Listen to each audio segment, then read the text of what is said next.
Well, hello peoples of the internet, my name is Kevin, welcome back to another video. Okay guys, so for today's video I have got my what I read in January, or a January wrap up. Basically the books that I read in January. So you guys may know that I used to do wrap ups and I called them how I reacted to these books. That was how I did my wrap ups, and I just showed you guys my reactions to the books and I told you what I rated them. I'm kind of stopping doing that now, and the reason I've stopped doing that is because I feel like my reactions are very repetitive and we do not want repetition on this channel. We want to keep everything, you know, going with the flow. I don't even know what I'm talking about anymore, really. The way I'm going to do my wrap-ups now is just like a normal wrap-up where I show you the book I read, what I give it a rating, and my overall thoughts on the book. I hope you guys don't mind that because I do like to keep my content very creative, but I feel like if I'm doing the reaction videos, it's getting very repetitive, and I just don't like putting that out on my channel being very repetitive, you know? This is also a wrap-up of books I've read since the last time I did a how I reacted to these books video, and so I feel like the last time I did one was like August or September, so these are books I've read since then. I have a wrap-up of 7 books, which is quite a big wrap-up for me, so I'm excited to talk about these books. So the first book that I'm going to talk to you guys about is Carry On by Rainbow Rowell. Now, I read this book as part of a book swap reading vlog that I did with my friend Chloe from Books with Chloe. I'll leave a link to it up here in the cards. I'm not sure if it's this corner or that corner, but I'll leave it up there so you can go watch that vlog if you want. Basically discussed all of my opinions on this, and me and Chloe went into detail about certain parts of the book because we talked about the book for literally like 15-20 minutes, so... there you go. Oh, if you guys don't know what this book is about, this is basically Rainbow Rowell's first attempt into like the fantasy genre. It's based on 2 characters that I believe the main character in the book Fangirl, also by Rainbow Rowell, writes about. I did not read Fangirl. Probably should have before I read this book, but oh well. And the main character is called Simon, and he goes to this school for magic and stuff. It's very similar to Harry Potter at times, but it's also like a different twist on it and like a satirical element to it. That's all I'm going to say, because I don't really know how to like summarize what this book is about, because I didn't know anything about it when I picked it up, so I don't really know how I can help you in this matter. I did end up giving this book 4 out of 5 stars. I did really enjoy it. Personally, when I read it, I thought it was like a serious novel. I didn't realize there was like a satirical element to it and it was meant to be funny and like not so serious, but I didn't realize that when I was reading it. So some parts for me, I was like, this isn't really funny, or like it doesn't really make sense, but like when I realized it's meant to be funny and meant to be stupid, it just all made more sense to me. I'm really excited for the sequel that's coming out this year. I just can't wait. Next book that I have to talk about is What If It's Us by Becky Albertalli and Adam Silvera. I can't believe I had to check there to see who the other author was. Like, who am I? Conspiracy theory. So yeah, this is Adam and Becky's book that they co-wrote together. I absolutely loved it, and it's about a boy named Ben and a boy named Arthur who meet each other at the post office in New York, and they don't exchange names or phone numbers, and like they get separated, and then they realize that I really like that person, and then they have to try to find each other. I do want to give a content warning, however, for homophobia and racism, because there is a scene in here that kind of triggered me in the homophobia part, and that's the only reason I didn't give this book a full 5 stars. I gave it 4.5 only because that one scene did kind of trigger me. It's only like 1 page in the book, but it just kind of triggered me, but I'm also really happy they included it because it made the story a lot more realistic to me, but still it triggered me at the same time, so it's kind of complicated for me to explain why I lowered the rating, but it makes sense in my head. Yeah, I still absolutely love this. I cannot wait to reread it and just have my favorite parts, because this book is so cute and it just makes me feel so single. And now it's February, which means Valentine's Day is coming up, and still no boyfriend. The next book that I read was Tower of Dawn by Sarah J Maas, and now, honey, didn't really like this book. That's a weird thing for me to say because I love Sarah J Maas, but this book did not need to be this long, did not need to be this boring.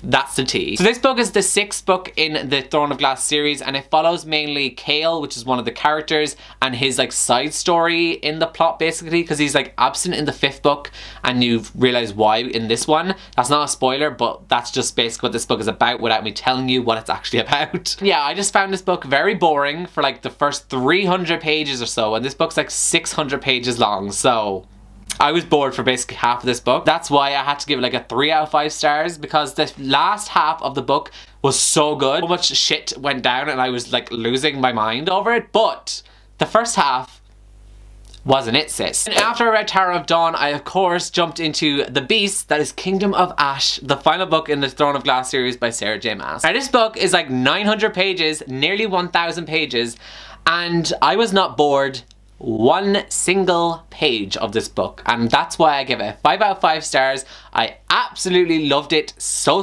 much. It was so fast paced.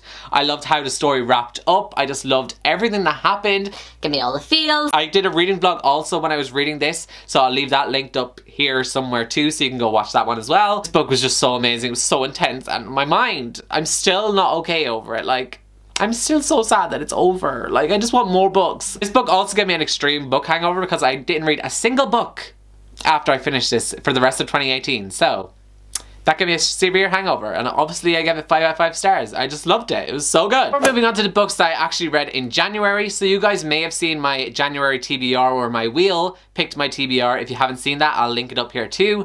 I'm linking everything up in the cards in this video. Like, wow, go me, I love that. The first book that I read in January that was on my TBR was Autobiography by Christina Lauren.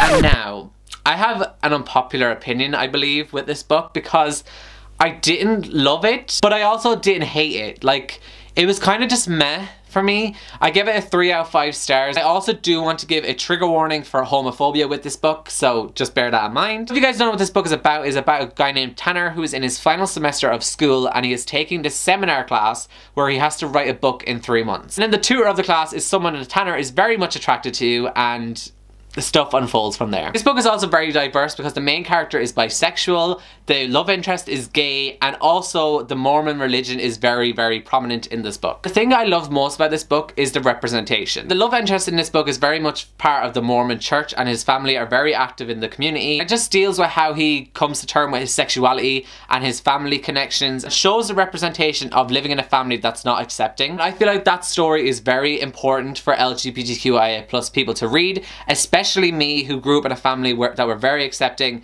not very religious. This book helped me understand struggles that others might have gone through that I have not gone through myself. So for that reason alone, I really enjoyed it. I just loved being educated in that way, and I think it's very important because there's so many people out there in the LGBTQIA community with different stories and different backgrounds, and I just think it's really important to see that representation in a book. Things I didn't really like about this book is that I found it very insta-love, and I felt like they fell in love really quickly, and I was like, okay, this is not realistic. I also found the book to be very repetitive. There was a lot of the same conversations discussed constantly, and I was like, okay, have we not moved past this? Can we not like further the plot and like move on, basically? So I was kind of getting a bit bored because I was like, this is so repetitive. Yeah, bit of an unpopular opinion. Next book that I read in January that was on my TBR is Eliza and Her Monsters by Francesca Zappia, and I absolutely loved this book with all of my heart. I gave it a 5 out of 5 stars. I just enjoyed it so much, and it just, oh, I loved it so much. I also do want to give a trigger warning for this book for suicide. Don't know what this book is about. It is about a girl named Eliza who has a webcomic series that is very viral. Like, she is very well known. She keeps her name anonymous under a lady constellation, so no one knows it's actually her. And then this new boy comes to her school, and she finds out that he's actually a huge fan of her webcomic, and stuff just unfolds from there. I really enjoyed this book. I found the romance to be so freaking cute. I also found Eliza to be extremely relatable, and the representation of anxiety in this book I related to so much, and also Eliza's social anxiety. The mental health representation in here is really great, and I just loved it, and the story is also just so unique and fun. It was so much fun to read. So yeah, if you haven't picked this up yet, I would highly recommend. It was just so cute and adorable. I love it. Oh. Also made me feel very single, but you know. And the final book that I read in January that was on my January TBR, I'm also very impressed that I read so many books off my TBR this month, just saying. And that book was Scarlet by Marissa Meyer, which is the second book in the Lunar Chronicles series. Now, I also really loved this book so much. I gave it a 4.5 out of 5 stars. I just loved it so much. Don't want to go into too much about it because it is the second book in a series, so it could get very spoilerish. This book follows the fairy tale of Little Red Riding Hood, and I just loved it so much. Like, I am so wolf trash. I'm just saying that right now. Wolf, I love him, like, with all my heart. The only reason I didn't give it as a full 5 out of 5 stars is because I found it a bit hard to get into at the beginning, but once I did, I was invested, I was sold, I was there, and I was trash, okay? I'm so excited to read Crest, which is the next book in the series.